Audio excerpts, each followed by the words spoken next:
and plie, tracing the song. Long-limbed Jim at bend, breaking beats to embody the build of strong. She whisks the wind. A whipping withdrawn and drawn by count and tempo, his temper told in winding account. Dismount, dip, grip, twisted hip. What rib am I of his, scripted on sinking lips, no sweat. Just move.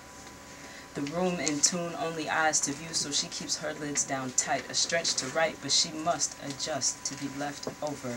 Riding rhythm in chest, this stress is etched on steps she takes to ledges. Tiptoes, then throws herself back, arched. Her art won't pardon her life, push harder. Low lights hide sorrow's face, her grace will fade to the jaded ticks of time. They shine a way that blinds. She is remembered, confined. In measures beyond melody, bellowing at every turn, each kick is the kick. Snare, a snarl, second, a section of entering internal confession, a lesson in bars, slid across the studio, picture of freeze on bended knee, a plea to free, solace in locking, each joint popping, knocking, head spinning. She is so far in it that he is out of her vision. This is the water that she was meant to swim in, fluid, lucid, summoning all women who have been hit and hidden, passions forbidden, fashion not mentioning, her resistance is in dance, a stand and final stance, romance, the beating, wrote it out, radical breathing, racing as she begins erasing, arms wrapped around self, hugging flesh. Be, girl, be.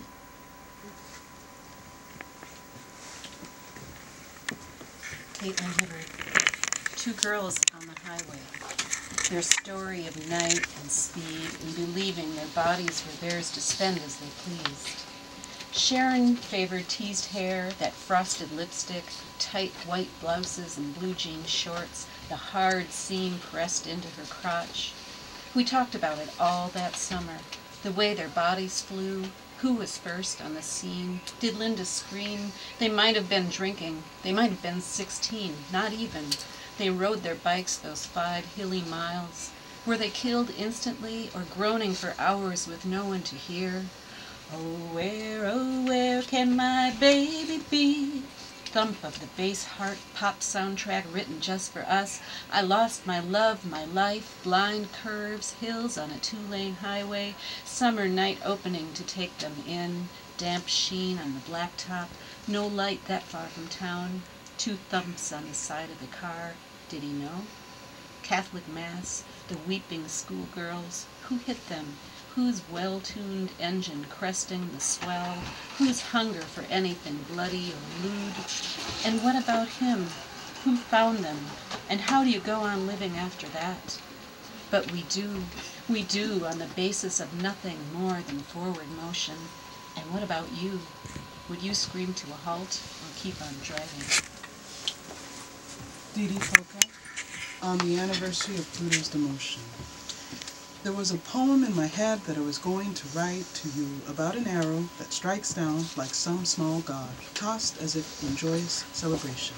The tail of confetti drifting to rest here close to my chest, swirling down as it enters me, and a laugh that won't shake but lays upon days later and tickles your breath. It draws like a sharp-edged joke, and after you feel different somehow. How a simple flesh can alight in a chest and give a heart a memory of levity. Then, as if a miracle, call it Cupid. This arrow replicates throughout thousands of moments. Kite tails, star trails, jet streams, downpours, and those gigantic dust streams that brill the night. So large, they are mistaken for planets, for centuries, and millenniums of dreams. We just heard Didi Coca, and before that, Caitlin Hibbert, Tish Jones, Morgan Grace Willow, and Jackie Fuller. Thanks again for tuning in to our International Women's Day show, Contemporary Emily's. I'm your host, Jen March, and I will read us one last poem by Emily Dickinson before we hear our final poem of the show by Megan Maloney Vince. It's all I have to bring today, this and my heart beside, this and my heart and all the fields and all the meadows wide. Be sure you count should I forget, someone the sum could tell, this and my heart and all the bees which in the clover dwell.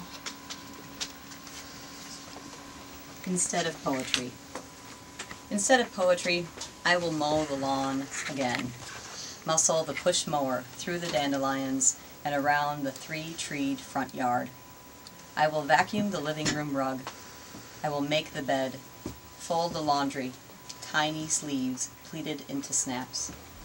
I will nurse the baby, stare at her growth chart hanging on the wall. She's still too little to reach the bottom edge. I will start dinner. I will clean up lunch. I will watch some bad TV. I'm always so intrigued with other people's train wrecks, none of my own to recount.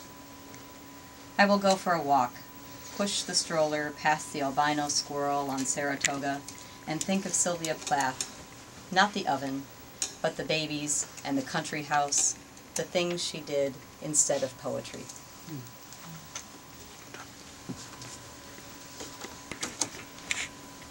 Programming is supported by Ampers, announcing ampers.org, featuring more than 1,200 music, arts, cultural stories, including many produced by this radio station. Information and audio at ampers.org. Ampers, diverse radio for Minnesota's communities. KFAI is proud to sponsor Women Folk Live on Wednesday, March 9th at the Astor Cafe, featuring Carrie Elkin and Mother Banjo. Doors for Women Folk Live open at 9 p.m. For more information, including tickets, you can call 612-379-3138 or go online at astor-cafe.com.